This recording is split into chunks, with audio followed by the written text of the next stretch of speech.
stiamo riuscendo ad aprire un punto di vendita importante, è un'azienda che ha sempre investito nelle persone, è un'azienda che ha sempre investito nella qualità. Per noi questo è il miglior successo che possiamo avere.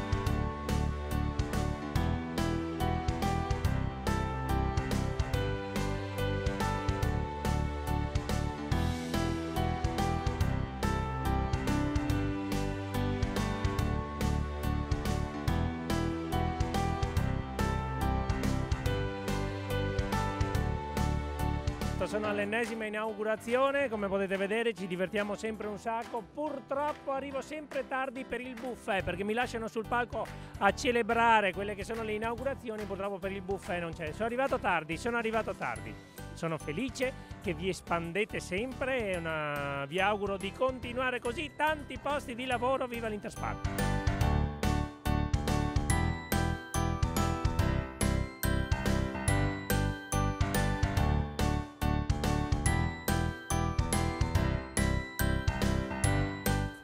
Io ho incontrato qui un avvocato che mi ha detto che noi siamo eroi perché stiamo andando avanti nonostante tutte le difficoltà in Italia. Io ho detto, noi abbiamo colleghi che sono così bravi che anche in questo tempo difficile, in questo periodo difficile, sono in grado con il loro lavoro di attrarre la clientela e ci fidiamo di questi nostri colleghi e per questo motivo siamo molto contenti di aver aperto questo.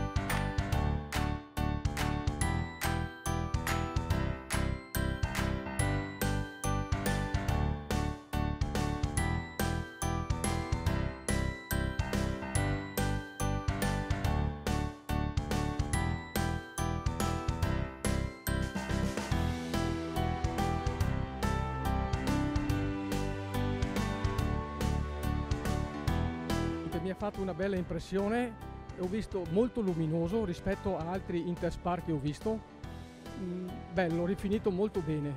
Le è piaciuto insomma? Sì, a me è piaciuto. Allora, prima di tutto è molto bello, spazioso e anche molto, cioè c'è molta luce e che è una cosa positiva per me.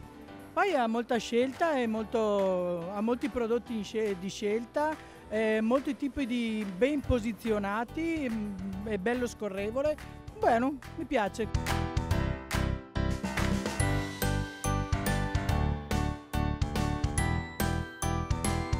Bellissimo, poi oggi c'è un sacco di gente, quindi bello. Tutti sorridenti.